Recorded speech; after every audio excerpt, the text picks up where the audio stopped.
I'm sure we've all wondered whether or not a health condition we're experiencing requires going to the emergency department or if urgent care is the right call.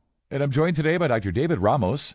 He's an emergency medicine physician at Salinas Valley Health, and he's here to help us to know where to go when we need medical attention. This is Ask the Experts, the podcast from Salinas Valley Health. I'm Scott Webb. Dr. Ramos, it's nice to have you back on the podcast. Today we're talking about ER versus urgent care. So maybe you could just start by explaining the difference between an ED, an emergency department, and an urgent care clinic, and why it's important for people to know which setting to choose when they do need that care, whether it's overnight or whenever. Sure. The emergency room is staffed with folks that do, just like it says, emergent care. They distinguish between what is emergent and what is urgent. But the lens that they're looking through is everything's at its worst, and then they got to peel the not so emergent away. Yeah. And that's what the emergency rooms do. They do things like, traumas where there's a lot of bleeding or internal injuries. Emergency rooms will do that chest pain where it's compromising vital signs in terms of a heart attack or a collapsed lung. They're going to be looking at abdominal pain in terms of something catastrophic going on, whether a smoldering catastrophe like an appendicitis or sudden onset pain that might represent something bleeding inside. Where the urgent care is more leaning towards that acute issue that came up that you may not be able to get into your doctor's office about overnight. Fever with your youngster that is relieving with Tylenol or Motrin may look like a cold, but you're not entirely sure, and your youngster looks pretty good. A minor cut that needs stitches but isn't exposing bone or joint or anything like that.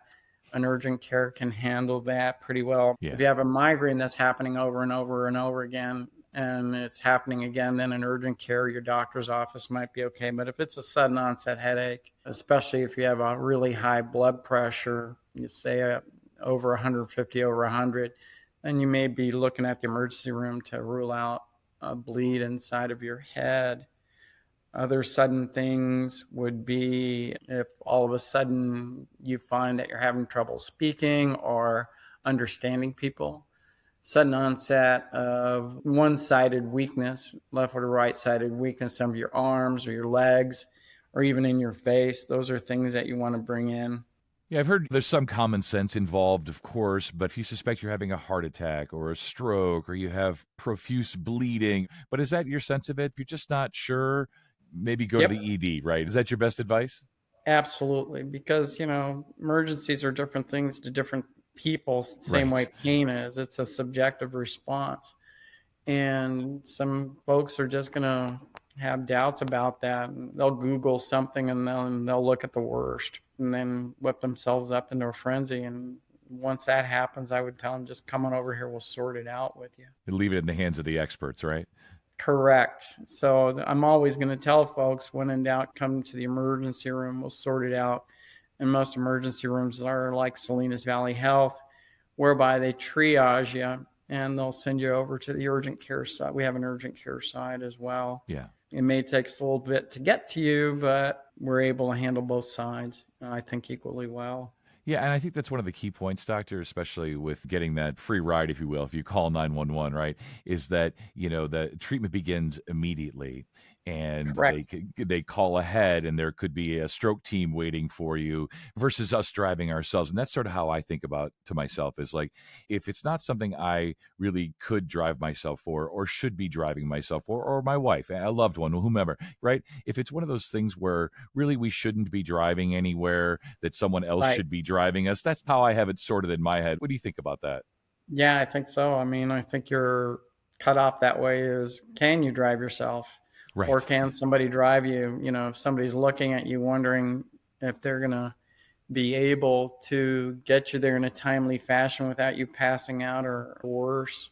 And we're talking about chest pain that seems incapacitating, or chest pain where it seems like you are about to pass out, or a sudden onset headache that seems to be making you unable to function or talk or move, shortness of breath where you can't even get out 2 words to speak a sentence. Those are big deals that way. Mechanism too, we didn't talk about emergency room versus urgent care, but this also branches out into an ambulance. If you've been in a car wreck where both cars are so chewed up that they're totaled, even though you walked out, you might be thinking about certainly coming over to the emergency room and getting checked out, but that's an ambulance call too. If you're somebody that's helped somebody get out of a car that's totally chewed up, that's a mechanism. If you've fallen more than, I'm going to say 4 feet, or some people use the metric systems, 1.5 meters. Again, I think the big cutoff for ambulance is, can you drive yourself, or is the person's driving you trusts that you're going to stay conscious long enough that no intervention needs to be made. Is that helpful? Yeah, and I think that's so right. And one of the questions I have, doctor, when it comes to urgent care versus our primary, it's sort of like, all right, well, this isn't an emergency, right? But it may take me a month or 3 months to get in to see my doctor. So maybe it's better to just kind of skip that and go right to a doctor's on duty urgent care, even if it isn't technically urgent. You follow what I'm saying? Sometimes it just feels like, what? I could wait a month to see my doctor, but I don't want to. There's those kind of problems, like getting a refill for your medicines, or, a question that you've had with a problem over the course of 3 months. Acuity is the issue, right? If this is something that's been going on a while and you're perplexed about, then certainly you can wait. But, in terms of something that sprung up in the middle of the night, your youngster with a fever, maybe with a cold, like said, a cut from working on something in the kitchen or working on something in the woodshed, those kind of things, they're urgent care, and they're urgent care driven. Right. I want to ask you about older adults, people with chronic health conditions. What's your best advice for them when they're trying to figure out, if this is a part of their condition, and should they rush to the ED, or can it wait, or should they go to urgent care? What's your best advice for those sort of chronic conditions? Some of those are, you're moving around in the gray area, and those are where the problems arise. And so I always lean towards bringing them to the emergency room, because the urgent care may not be the primary doctor that's used to looking at them and understanding what an elderly or chronically ill person's baseline looks like. I see. So, and I think we're more equipped to sort that out. And again, I'm using incapacity in the face of their chronic illness, like COPDers, they always look short of breath, and it's hard to understand, even for the folks that are around, their emphysema, to realize, is this really bad, or is this grandma's just another day for grandma, right? Right. Yeah.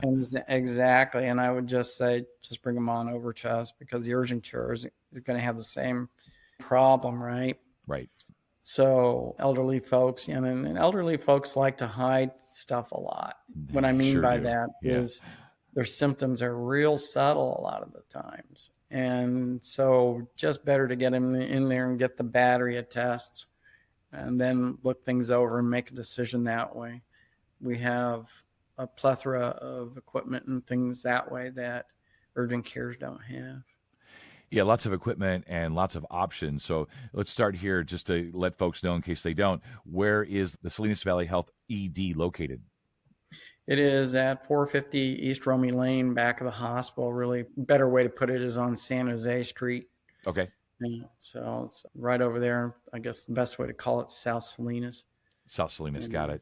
Yeah, and I know there are several doctors on duty urgent care locations on the Central Coast, located in Salinas, Marina, Seaside, Monterey, Watsonville, Santa Cruz, and Aptos. Just want to give you a chance here at the end, just kind of final thoughts, takeaways, when folks are going through this debate in their head, whenever it is, during the day, after hours, should I go here or should I go there? What's your best advice? Like I said, if there's any doubts and you're really worried, come see us in the emergency room. But don't beat yourself up if you think you made the wrong choice. Urgent care is probably a good start.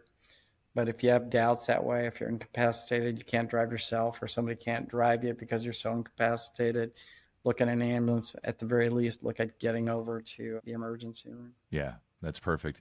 Well, as always, we got Spanish and English versions out of you, Doctor, which we really appreciate. So as always, thank you so much for your time.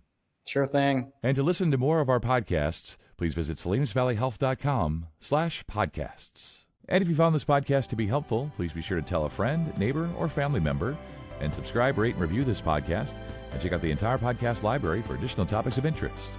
This is Ask the Experts from Salinas Valley Health. I'm Scott Webb. Stay well, and we'll talk again next time.